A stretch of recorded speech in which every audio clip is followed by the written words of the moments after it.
अभी इसी वक्त जब आप ये वीडियो देख रहे हो, एक पॉसिबिलिटी है कि आप असल में यहाँ हो ही नहीं। आपका घर, आपका फोन, आपकी जिंदगी और पूरा यूनिवर्स शायद सिर्फ कोड हो, एक कंप्यूटर प्रोग्राम। सुनने में पगलपन लगता है, लेकिन दुनिया के कुछ स्मार्टेस्ट साइंटिस्ट और फिलोसोफर्स मानता है कि हम एक सिमुलेशन के अंदर रह सकते हैं। और सबसे डरावनी बात, अगर ये सच है तो शायद हमें कभी पता भी न चले। आज हम जानेंगे क्या हम रियल हैं या किसी और की मशीन में चल रहा एक एक्सपेरिमेंट। सोचो, 1000 साल पहले अगर तुम किसी इंसान को एक मॉडर्न वीडियो गेम दिखा देते तो उसके लिए वो दुनिया रियल लगती। कार्स, लोग, बिल्डिंग्स, सब कुछ। आज हम वर्चुअल वर्ल्ड्स बना रहे हैं, लेकिन टेक्नोलॉजी हर साल इम्प्रूव हो रही है। अब इमेजिन करो, 100 साल बाद, 1000 साल बाद या 1 मिलियन साल बाद एक एडवांस्ड सिविलाइजेशन कितने रियलिस्टिक सिमुलेशन बना सकती होगी। शायद इतने रियलिस्टिक कि उसके अंदर रहने वाले लोग कभी समझ ही ना सके कि वो सिमुलेशन में है। और यहीं से शुरू होती है सिमुलेशन थियरी। 2003 में फिलोसोफर निक बोस्ट्रोम ने एक शॉकिंग आइडिया प्रपोज किया। उन्होंने कहा 3 पॉसिबिलिटीज हैं। पहली, एडवांस सिविलाइजेशंस खुद को डिस्ट्रॉय कर देती है। दूसरी, एडवांस सिविलाइजेशन सिमुलेशंस चलाना नहीं चाहती। और तीसरी, अगर सिविलाइजेशन सर्वाइव करती हैं और सिमुलेशंस चलाती हैं तो सिमुलेटेड लॉग ओरिजिनल लोगों से कई गुना ज्यादा होंगे। और अगर ऐसा हुआ तो प्रोबेबिलिटी के हिसाब से हम ओरिजिनल रियलिटी में नहीं होंगे, हम सिमुलेशन में होंगे। ये प्रूफ नहीं है, लेकिन लॉजिक बहुत पावरफुल है। अब सवाल आता है, अगर हम सिमुलेशन में हैं तो क्लूज कहाँ हैं?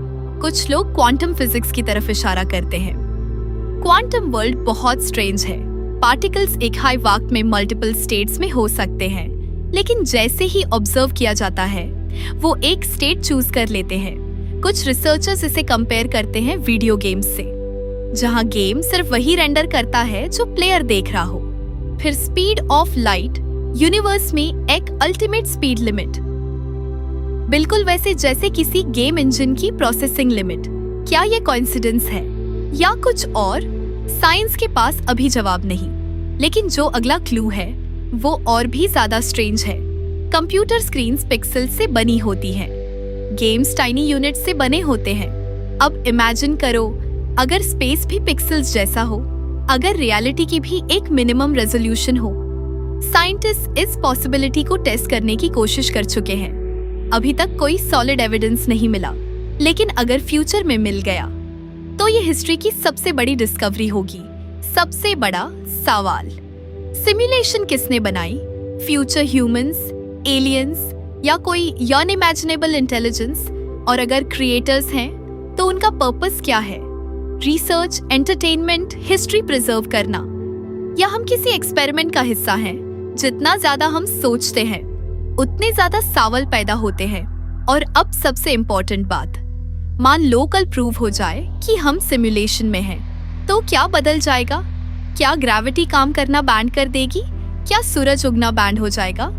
नहीं, हमारी जिंदगी वही रहेगी, लेकिन एक चीज हमेशा के लिए बदल जाएगी, हमारी रियलिटी की अंडरस्टैंडिंग। और शायद ये इंसानी हिस्ट्री का सबसे बड़ा डिस्कवरी मोमेंट होगा। तो अब सवाल तुमसे, क्या तुम मानता हो कि हम रियल यूनिवर्स में रहते हैं या किसी अनइमेजिनेबल सिमुलेशन के अंदर? कमेंट में जरूर बताओ।